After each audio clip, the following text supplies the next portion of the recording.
Every day when I wake up in the morning, I see the sky and I think about the things that you've made. All the beauty and your glory is showing, yeah.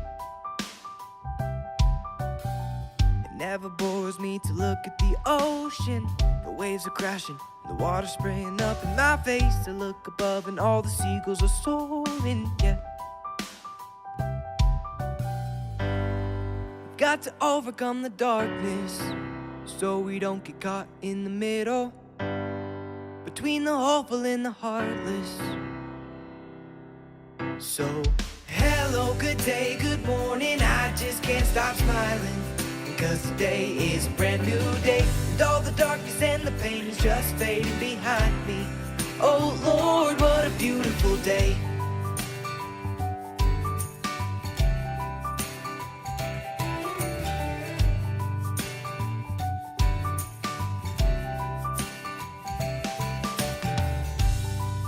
All the planets surround me, the way they orbit just boggles my mind, the way the sun keeps on shining, yeah. We've got to overcome the darkness, so we don't get caught in the middle, between the hopeful and the heartless. So, hello, good day, good morning, I just can't stop smiling, because today is a brand new day, and all the darkness and the pain is just fading behind me. Oh Lord, what a beautiful day.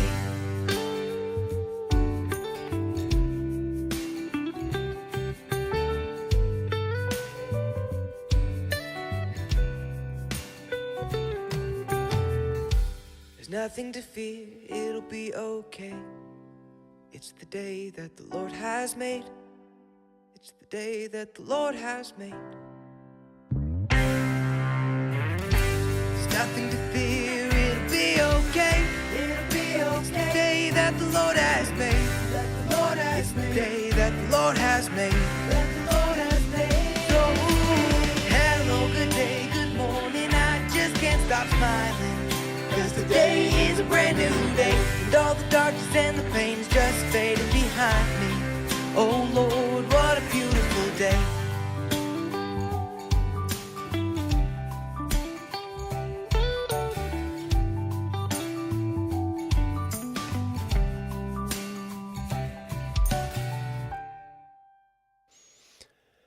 Good day, ladies and gentlemen. Welcome to Live with Doug. We are thinking through God's Word together. Glad to have you with us as we get into this.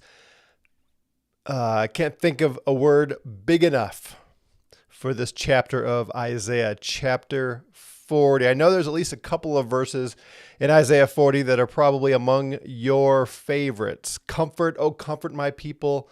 And of course, at the end, he will mount you up on wings like eagles, that kind of thing. And we will run and not grow weary. And that is a famous comforting verse for good reason. And we are going to see the specific reason today as we look at this wonderful prophecy of Isaiah. But first, we need to remember it is a beautiful day. It is a great day. Don't listen to the other voices. Don't listen to the voices in your head. Get off social media, turn off cable news, all the people that are trying to drag you down. Today is a good day. Don't listen to the grumblers and complainers and whiners. The world is full of them. But that's not us. No. Because we know who made this day. And it's a good day. So, say it with me. I'll say the first part. You say the second part. This is the day the Lord has made. And you say, we will rejoice and be glad in it. Martin's going to rejoice and be glad in it. I know that. I hope you said your part. I hope you said it loud enough for people around you to hear it. All right, so Isaiah 40, I am so tempted to walk through this chapter very, very slowly. We could spend weeks on this passage. Oh, the glory, the majesty, the power, the vastness, the bigness of God.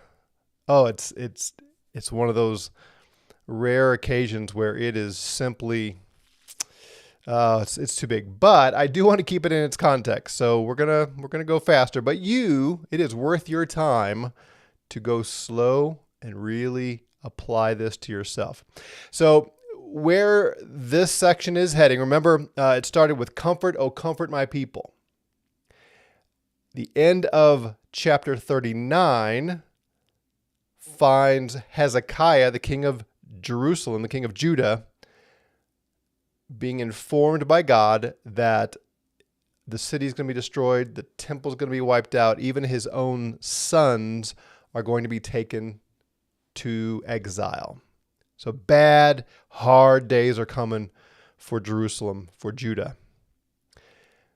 And then Isaiah launches into this comfort my people. This is not the end of the story. The Lord is going to come. There's going to be one coming who's going to cry out in the wilderness, and he is going to announce the coming of the Lord. And the Lord is going to rule. He's going to reign. He's going to come and conquer. He's going to bring his reward with him as he defeats his enemies. And he's going to take the little nursing lambs up into his arms and comfort them. So it's not...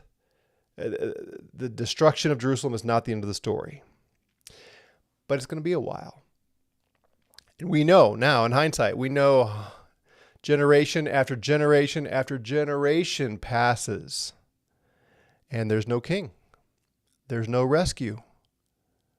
There's no ruler. There's no shepherd. It's just drudgery and enslavement. 100 year after century after century after century. Well, the rest of Isaiah 40 is addressing this mindset, which we see here in verse 27. Why do you say, O Jacob, and assert, O Israel, my way is hidden from the Lord, and the justice due me escapes the notice of my God.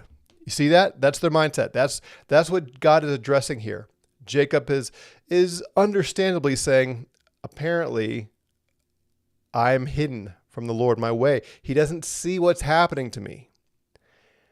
I'm trying to be faithful and obey him, and yet God's justice, it escapes his notice.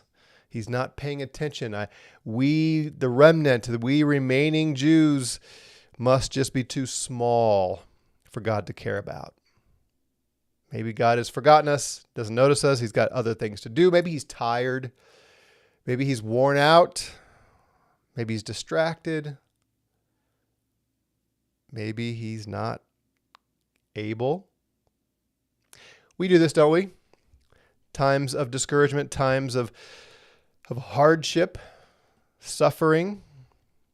How easy it is to think, oh, God doesn't see me. He's not aware. He doesn't care.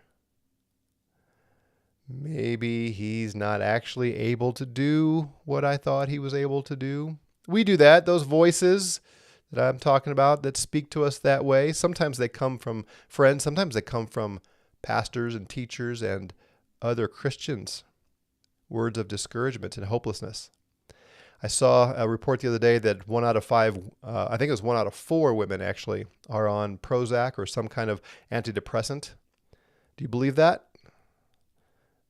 Yeah, I would expect the number to be actually much higher than that. At least my experience, as I've talked to women, is that the number is much higher. And it's not just women, lots of men too. And we have been told that the way to deal with our discouragement and struggle is deal with the chemical imbalances, the mental illness part, those kind of things. Is that the way to deal with it? Is that what the scripture calls us to? I don't think so. I think those things deal with some symptoms, but not the cause. God is going to deal with the cause and give a remedy that can truly bring help for that weary heart. So let's look at it. Chapter 40, verse 12. Here's his setup to speak to that person who says, why doesn't God take notice? Where is he? Why isn't he helping? Who has measured the waters in the hollow of his hand, and marked off the heavens by the span, and calculated the dust of the earth by the measure, and weighed the mountains in a balance, and the hills in a pair of scales? Who's done that? The answer is the Lord has done that. Now, get that imagery in your mind. Have you ever gone to a riverside or a stream? Here I live in Colorado, and whenever you're out for a long hike in the mountains, there are times when you find a mountain stream, and it is just a godsend, right? You've consumed all your water. You didn't bring enough water bottles, and you're thirsty, and there's a mountain stream there. And what do? You bend down and you scoop up some water in your hand. You've done that, right? Everybody's done that. At a sink even. Don't have a cup and you're brushing your teeth. How much water can you hold in the hollow of your hand? Right? How many scoops do you have to bring up to your mouth so that you can quench your thirst? It takes several, doesn't it? Because you can only hold a little bit of water, a tablespoon or so of water in the hollow of your hand. God can hold all the oceans on planet Earth in the hollow of his hand. That's how big he is. Arctic Ocean, I got it right here. Atlantic Ocean, yep, got that right here. I just scooped it up. Imagine being so big that all the waters that cover the face of the earth fits into your hand. We sang that song as kids, right? He's got the whole world in his hands. Yeah. He marked off the heavens by the span. Go outside and look from one end of the sky to the other. Again, if you were here in Colorado, I'd take you up a 14er. That's what we call the mountain peaks that are over 14,000 feet. And you get to the top of one of those, and you can look for a long ways. Most of you have flown in planes, and you can just see forever, right? You can see so far. And it takes you hours to traverse thousands of miles. Now, we're pretty impressed by that we can get from one end to the other of, the country, or even into another nation, another continent, in a matter of hours. But God says, I got my tape measure out, and I can measure from one end of the universe to the other with my tape measure. Right? The Webb telescope is continuing to show us galaxies beyond our comprehension, beyond what we knew was there. And God says, yep, it's about this long. From one end of the universe to the other, yeah, it's about this. Maybe, let me stretch out my tape measure a little bit. That's how big he is. He's calculated the dust of the earth by measure. Go to the beach and start picking up sand and putting it in a bucket. Can you even carry? How much sand can you carry in a bucket? How much dirt can you carry? It's heavy. God measures. He's got a scoop. He's got a bucket big enough to put all the dust of the earth in it. He weighs the mountains in a balance. Right? He's got scales with the two sides, and you put one weight here and a counterweight over here to see how heavy it is. God just picks up the Rocky Mountains, and he puts the Rocky Mountains on one side of his scales and the Smoky Mountains on the other, the Himalayas. He weighs the mountain. He's got a scale. He is so big, he's got a scale that he can put the mountains on. That's how big God is. Who has directed the Spirit of the Lord, or as his counselor has informed him? Oh, I know some people. I know some people who give God counsel all the time. How about you?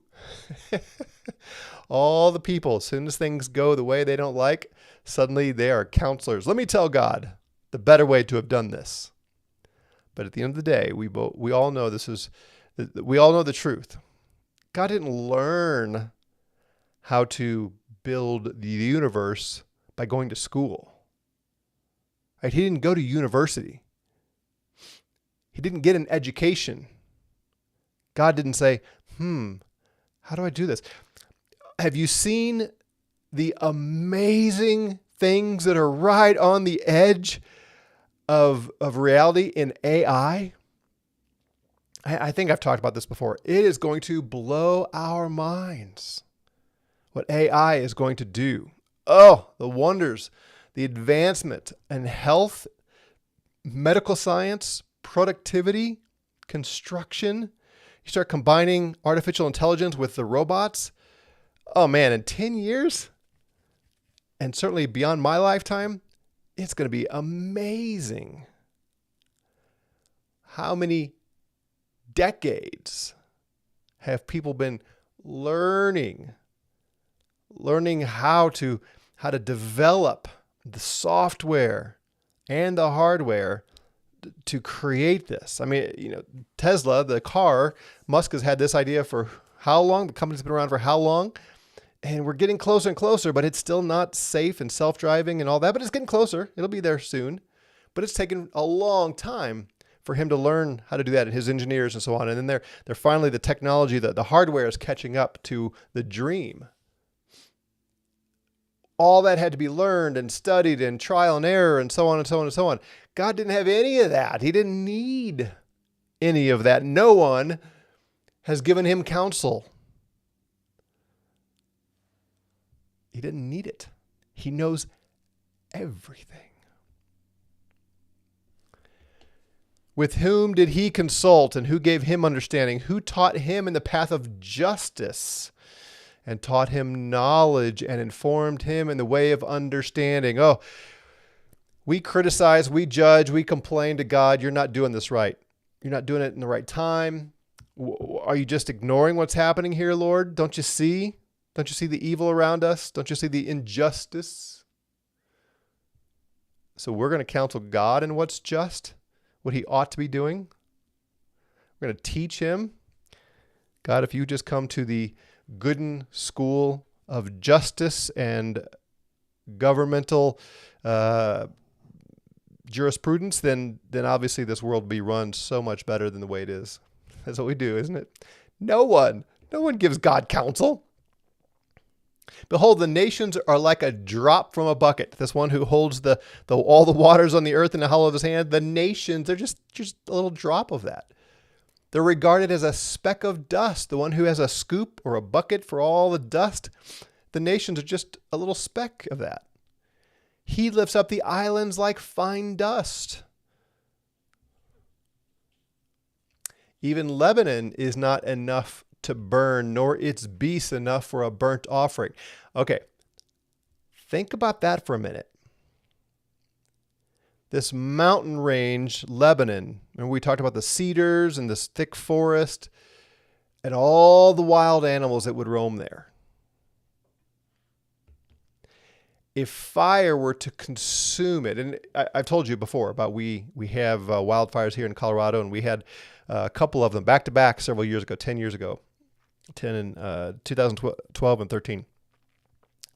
Oh man, you could still, I could take you to places where you can still see just the trees, the forest that was consumed and still hasn't grown back. It may not in my lifetime, I don't know.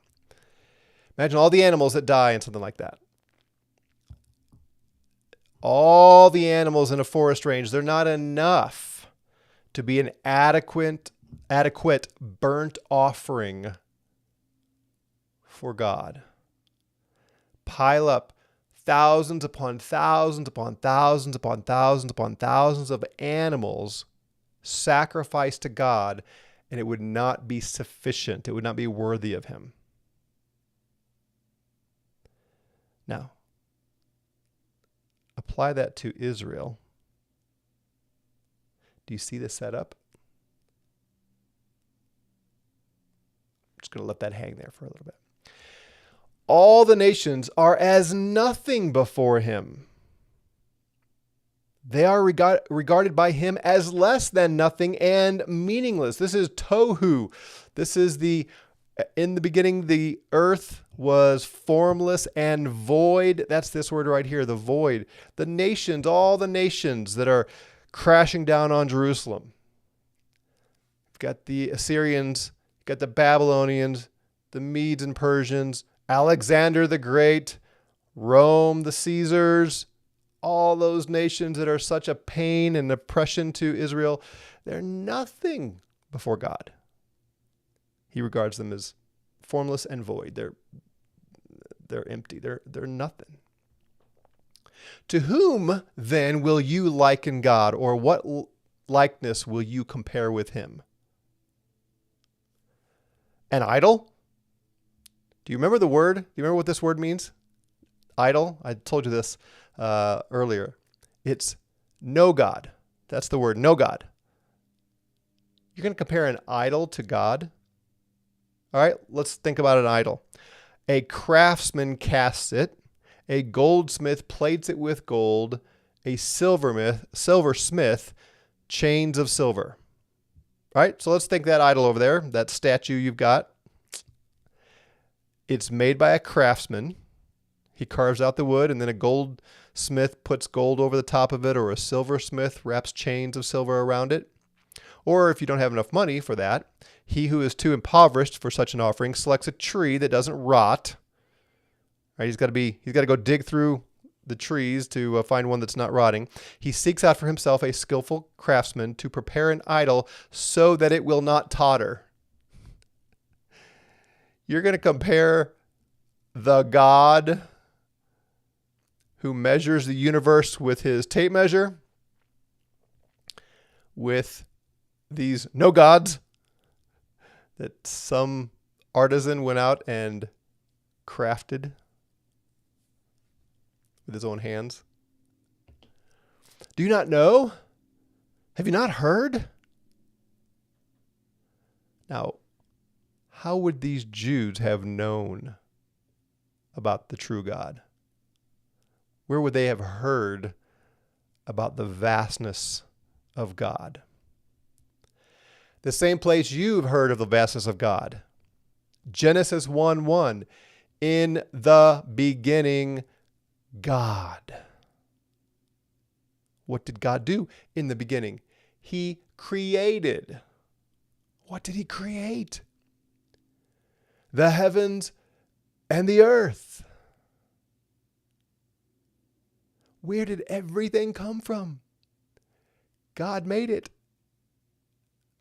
He made the mountains. He made the oceans and the rivers and every creature on earth and every creature in the water. And he made the heavens. He made the sky and all those galaxies that Lon just talked about here. He made it all. If that's true, then why are we afraid? Why do we get so impressed by man? Why are we so afraid of circumstances? There is a being who made all of this. You know, there's an old philosophical conundrum. Can God make a rock so big that he can't move it? Do you know there is an answer to that? Do you know the answer? If you do, share it with us. There is an answer to that. Do you not know? Have you not heard? Has it not been declared to you from the beginning? Have you not understood from the foundations of the earth? Genesis 1:1. It is he who sits above the circle of the earth, and its inhabitants are like grasshoppers. We have grasshoppers out here in droves this time of year, and you go walking along the mountain path, and man, they're all over the place, and just crunch, crunch, crunch under your feet as you walk. That's how all the inhabitants of the earth are to God. Like the grasshoppers that this afternoon, I will crush numerous grasshoppers. Even if I try to avoid them, I won't be able to help crushing them. That's how God is as he, quote unquote, roams the earth, as he walks the earth. All the inhabitants of the world, they're just little bitty things compared to his feet. It is he who stretches out the heavens like a curtain. The heavens like a curtain. You pull your curtains open or closed. That's what God does with the entire universe. He spreads them out like a tent to dwell in. Do you see this? You go camping, you take a tent. It's not as big as your house, but it's enough for you and a couple other people maybe to sleep in. That's the entire universe. It's just like a tent, the whole thing.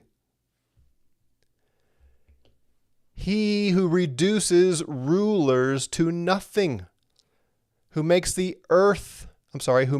judges of the earth meaningless. There's that tahu again. Scarcely have they been planted, the rulers that is. Scarcely have they been sown. Scarcely has their stock taken root in the earth, but he merely blows on them and they wither, and the storm carries them away like stubble. Are we scared to death of what our rulers can do? I talk fairly often about the left. The left and its philosophy, its mindset, its worldview, the cultural Marxism.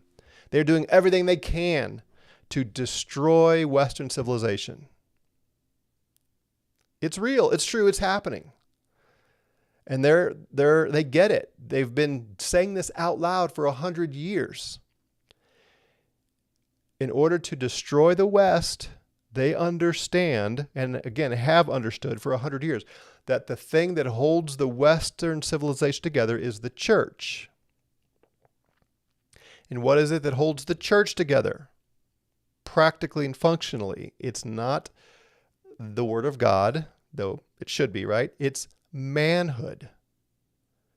Manhood is the key to the family and the church functionally. I don't mean it's most important. I'm just saying that the concept of men being men that God has made men to be holds together the family and the church, which is the core of Western civilization. And the left has understood that. And for a century now, they have been trying to do this. And that's why all the sexual nonsense, whether it's transgenderism, homosexuality, it's heading to pedophilia, and of course feminism and destroying male headship and all that, it's all to undo Western civilization. And we shouldn't be naive to what's going on. But we don't live in fear. We must not live in fear. Yeah, they've made inroads, and yeah, there are things that are kind of worrisome in a comparative way, in a relatively small way relative to God. But God is the one who reduces rulers to nothing. They can do nothing apart from His will. At the end of the day, do not be consumed with fear. We got to fight. We got to fight for truth. We need to do our part. We got to call them out. We should mock them.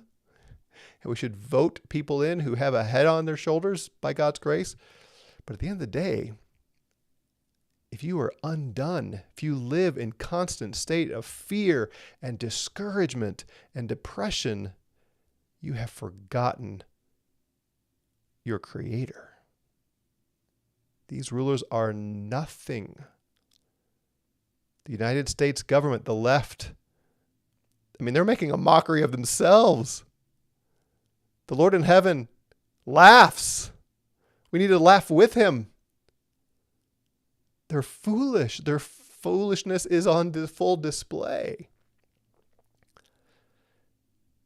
He just blows on them and they're gone. If the Lord wants to wipe out the current administration and most of Congress and U.S., which I hope He does, all He has to do is blow and they're gone. Europe, Putin, China, North Korea, anywhere. All He has to do is go and they're gone. God says, "To whom then will you liken me, that I would be His equal, says the Holy One." Now, I know no one listening to me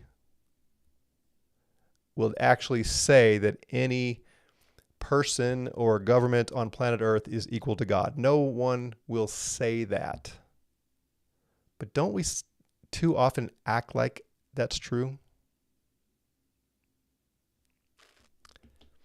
Lift up your eyes on high and see who created these stars, the one who leads them forth by their host. The one who leads forth their host by number. He calls them by name because of the greatness of his might and the strength of his power. Now just let that settle in for a minute. What we call laws of nature, right? Oh, the world is spinning around on its axis. Now we know better than Isaiah's day. We understand how this works.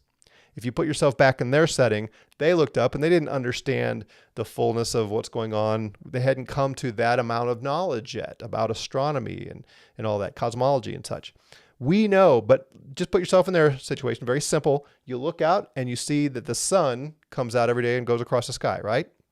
You look out and you see the stars also at night. They come out and they move to their place.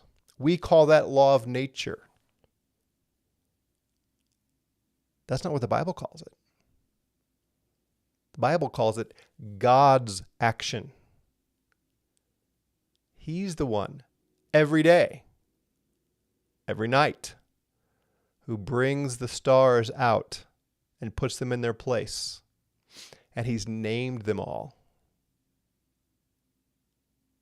I see Lon here is continuing to put some stuff on about the galaxies and the immensity of God's creation. Yeah, you all should take a look at his comments there.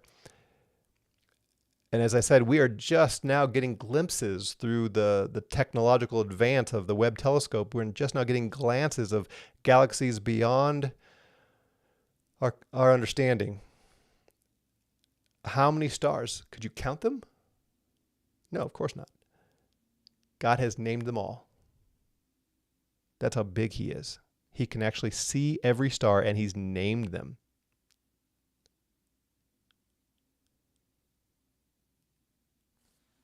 And we're worried? Okay, I admit that he's powerful enough, but he just doesn't care. He's got bigger fish to fry. Look what this says here. Not one of them, not one of those stars is missing. Of the gajillion of stars, I don't know how many there are, but of all of them, he's named them all and not one of them is missing. He doesn't forget to lead a single one of them out every night.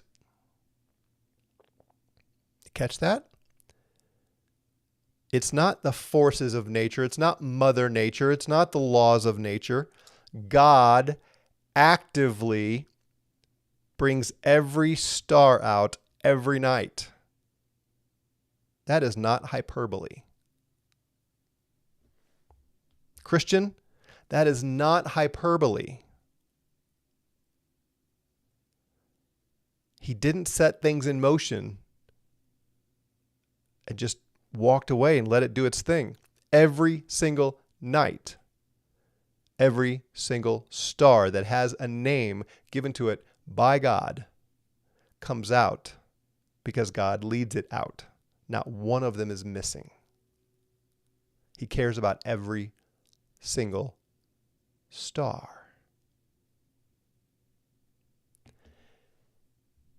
So then, why do you say, O Jacob, and assert, O Israel, my way is hidden from the Lord, and the justice due me escapes the notice of my God?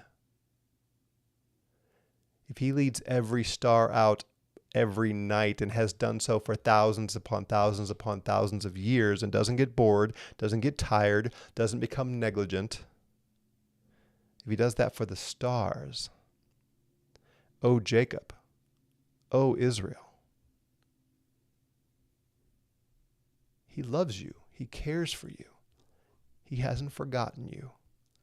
You're not hidden from his sight. He's not neglecting you. You haven't escaped his notice. Just trust him. Do you not know? Have you not heard? The everlasting God, the Lord, the creator of the ends of the earth, does not become weary or tired. He's not exhausted from all of his work, and he sends Jerusalem into exile and then says, "Oh, I would like to save them, but man, oh man, I'm so tired. I need a little break. Let me get a rest and then maybe I'll come save you." That's not a thing. His understanding is inscrutable. You don't know, Jacob, why he's allowing you to remain in exile for 500 years, 600 years. Well, he has a plan, and you're not going to be able to understand it. But don't allow what you consider to be a delay to cause you to think the wrong thing about God. And here it is. He gives strength to the weary. Do not grow weary in doing good. Do not grow weary in persevering. He gives strength to the weary. Not Prozac. He doesn't give Prozac to the weary. He doesn't give therapy to the weary. Counseling. Coping, video games, movies. He gives strength. To him who lacks might, he increases power. Who increases their power? He does. Though youths grow weary and tired, and vigorous young men stumble badly.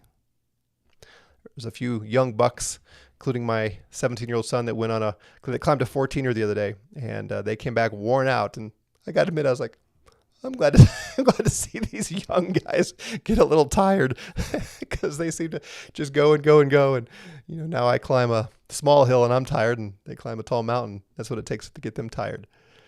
But the truth is, even the strongest of men in the prime of their strength and youth, they get tired. The Lord doesn't. And we don't have to either. Those who wait for the Lord will gain new strength. They will mount up with wings like eagles, or sprout wings like eagles. They will run and not get tired. They will walk and not grow weary. This word wait is not just surviving. It means waiting with expectancy. It's the word hope. What is the cure for your weariness? Waiting on the Lord, hoping the Lord, trusting the Lord. Not just surviving.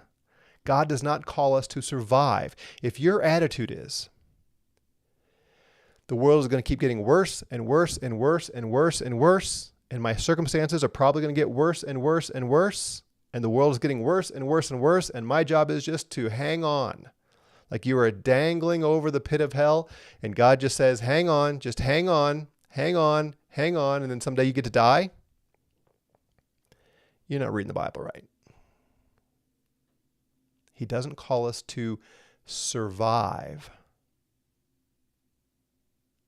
We are to hope. We are to wait with expectancy. Yes, we are waiting for his appearing. We are hoping in his appearing. But that has impact on how we live today. Do you see the difference? We are to find joy in today. We started this way, right? Rejoice and be glad in today. Not in every circumstance. Not every circumstance is pleasing. But as we put our hope in his deliverance, in his strength, in his power, that gives us the energy to serve him today in joy and gladness. The joy of the Lord is our strength. You are not filled with joy, and you are not strong if you have a survival mentality that says, I gotta hang on. Hopefully I can get some sleep tonight and I wake up tomorrow and I'm just going to hang on and survive all the awful things that are happening. Take my medication, eat my comfort food, watch a happy show that maybe will distract me. Even in the church, we've developed a generation or two of copers instead of hopers. The joy of the Lord is our strength. He's got this. He's doing great things all around you. Great things. Find energy to do the work He's called you to do by hoping and trusting in the Lord. That was His call to the Jews. My deliverance is coming. It is coming. I will give you wings so that you can fly like an eagle. I'm not tired. I'm not neglecting you. I'm not ignorant of the circumstances, and I'm certainly not too weak to do something about it. Trust me. Do what I've called you to do, and rejoice. Be glad. So, Christian, who knows how their story ended, who knows the Lord has come, and who knows all the amazing promises He's given us both for this life and the next, do not be discouraged. Do not lose heart. Our Lord has overcome the world. Today, Thursday, September, what is it? September 8th. Hope in the Lord. Rejoice and be glad. And come back tomorrow. We will continue to see all the Lord has for us. Have a great day.